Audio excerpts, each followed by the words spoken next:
So that, for those who are joining us for the first time tonight, got to tell you that tonight's message is the last of a series based on the 6 social principles in our United Methodist Book of Discipline. Now, I'm not going to summarize the previous 5 principles, but I'll tell you that they are big, broad topics that cover a lot of territory. And the basic message is to encourage all of us to not only make a difference in this world, but to make a different kind of world. We, as Methodists, understand the gospel of Jesus Christ to be both personal and social. We're encouraged and expected to make decisions that will align ourselves and our society with the mind of Christ and the will of God. Now, taking an active stance in society is nothing new for followers of John Wesley.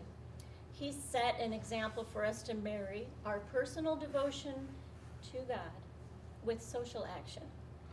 Methodists have a reputation as a denomination involved with people's lives, with political and social struggles, and we are big believers in supporting missions from local interests, like the food bank, to global issues. The United Methodist Church believes God's love for the world is an active and engaged love, a love that seeks justice and liberty. We can't just be observers. We take action. We care enough about people's lives to take a stand, to call each of us into a response, no matter how controversial the topic. And we do have some topics that are doozies. The church helps us think and act out of a faith perspective. So, the United Methodist Church has a long history of concern for social justice. From the beginning, Methodism was a Christian social justice movement. Under John Wesley's direction, Methodists became leaders in many social justice issues of the day, such as slavery, smuggling, inhumane prison conditions, alcohol abuse, and child labor. Now, to help guide our thinking and acting about how we minister for Christ in the world, the United Methodist Church has created statements that guide the church, that's us, in our efforts to create a world of justice. So our social creed, which is on one of the handouts over there, and I'm not going to read it, is a statement of our convictions about the fundamental relationships between God, God's creation, and God's people. Now, this basic statement is expanded into a more detailed statement called the Social Principles that explains how United Methodists are called to live in the world. These social principles are part of our Book of Discipline, our kind of guidebook for how to be Methodists, and it serves as a guide to official church action and our individual witness or action. So my assigned topic tonight, or social principle number 6, is the world community. And it sounds like a pretty big topic, and it is. As I read through the statements in that section of this book, I found that in general it dealt mostly with national power, war, justice, and law. And here's my take on the topic of the world community based on the social creed in our Book of Discipline. Some statements will be right from this book, some is my paraphrase. God's world is one world, and we are more and more interconnected. We live in a global community. Our technological advances are really outpacing our ability to achieve a stable world, and in fact, we live in a pretty volatile world, as we understood from what happened this morning in Des Moines. Today's technology allows us to be bombarded by real-time and often horrific images of injustice and war and exploitation, ecological crises, and tyranny of all sorts. As Christians, we're called to find workable solutions to these issues if we are to continue on this earth. So our goal as Christ followers is to have a world community of people who honestly love one another. We pledge ourselves, Methodists, to look to the meaning of the gospel in all issues that divide people and threaten the growth of world community. We understand that nations and cultures are diverse, and God created them to be that way. We realize that no nation or culture is always just and fair in its treatment of its own people. The church has to keep nations accountable for unjust treatment of their citizens and others living within their borders. And we as Methodists stand for justice and peace in every nation. Now, we read about this way back in the Old Testament book of Leviticus, where it says, "Where immigrants live in your land with you, you must not cheat them. Any immigrant who lives with you must be treated as if they were one of your citizens. You must love them as yourself, because you were immigrants in the land of Egypt. I am the Lord your God." Now, we know that some nations possess more military and economic power than others. We urge the major political powers to use their nonviolent power for the good of other nations, rather than to further their own special interests. We as Methodists support efforts to develop a fair economic order so the resources of our earth can be used to benefit all nations and people. And we urge Christians all over the world to encourage their governments to work for the development of a more just economy. In the book of Acts, Peter says, "I now realize how true it is that God does not show favoritism, but accepts from every nation the one who fears him and does what is right." You know the message God sent to the people of Israel, announcing the good news of peace through Jesus Christ, who is Lord of all. Back to the book. We believe war is incompatible with the teachings and example of Christ. As disciples of Christ, we're called to love our enemies, seek justice, and serve as reconcilers of conflict. We believe that the moral duty of all nations is to work together to peacefully resolve every dispute, and we support disarmament under international control. In Paul's letters to the Romans, he said, "Do not repay anyone evil for evil. Be careful to do what is right in the eyes of everyone. And as far as possible, as far as it depends on you, be at peace with everyone." So, all people must feel secure in their life and right to live within a society if order is to be achieved and maintained by law. We support a life of justice and the pursuit of peace. People and nations feel secure in the world community when law, order, and human rights are respected and upheld. Now, about 2,700 years ago, the prophet Micah told us what the Lord requires of us: to act justly, to love mercy, and to walk humbly with your God. These words still speak to us today. As Methodists, we endorse the United Nations and other international court systems as the best instruments now in existence to achieve a world of justice and law. We reaffirm our historic concern for the world as our parish and seek for everyone equal membership in a true world community. Quick summary, that's my quick summary of social principle number 6, the world community, but I have more to say so this is it from the Book of Discipline. I think we still need to wrap up the series to make it applicable to us. Now, social justice does play a major role in the United Methodist Church, as I said. The Book of Discipline in the United Methodist Church says, it's a long sentence, bear with me.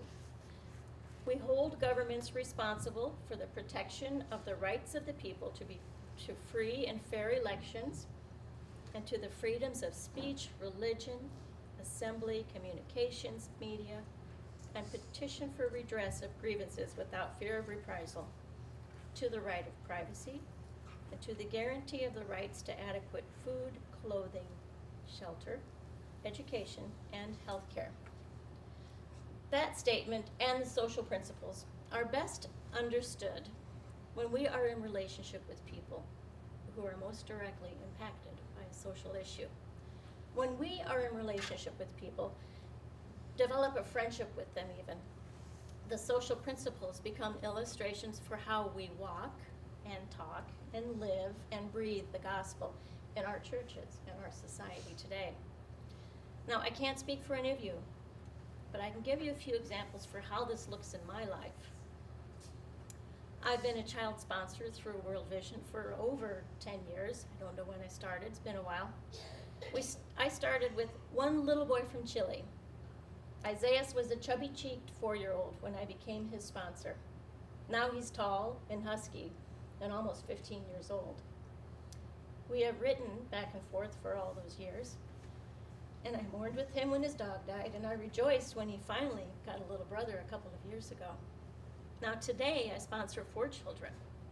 Isaiah's from Chile, Josie from Rwanda, Eliam from the Dominican Republic, and Ragad from the West Bank in Israel. We will probably never meet, but we have written regularly, and I pray for them and their families. I support these children through World Vision, who in turn works with their communities to help them overcome poverty, become self-sufficient, and they also work with the parents and community leaders to provide educational opportunities for children and adults. It's a way to reach the world community, a very small way, but I think it helps. A little over a year ago, I went to the Holy Land with a volunteer and mission group. We were on a 2-week tour, but there was a little more than that. We did see the usual historic holy sites, but our main purpose to be there was to meet with Christian Palestinians to learn firsthand about their life under occupation. It's a complicated situation between the Israeli Jews and the predominantly Muslim Palestinians. There is conflict and distrust and injustice in the way the Palestinians are treated by the more powerful Israeli government. Now, this is not the time to tell that whole story, but I did meet decent, friendly, passionate people who were eager to tell their stories and histories of the land they loved and they feared losing. We ate with them, worked with them, had conversations with them, and now I have a better understanding of that present day situation in the land where Jesus ministered and proclaimed the good news to all. So I still email our tour guide, Ibrahim, on occasion, and he keeps me apprised of what's going on in his land and in his life. Now, without that relationship, tenuous as it is, I would probably have lost interest and forgotten about the hardships I witnessed. But Ibrahim keeps me apprised of the difficulties of his people and his land, keeps me a little bit pissed off about it, and I keep that in mind as I decide how to vote for political leaders in my own country, what stand they have on that issue. Another example, I've been a part of a couple of prison reentry teams in the past 2 years. Now, these teams of 4 or 5 caring individuals agree to befriend or mentor a woman for a year once she is released from prison. It's usually a woman from Mitchellville. We meet weekly with this woman to touch base and to walk alongside her as she navigates life outside the prison walls. One of the young women that I met through a re-entry relationship moved to Louisiana last spring.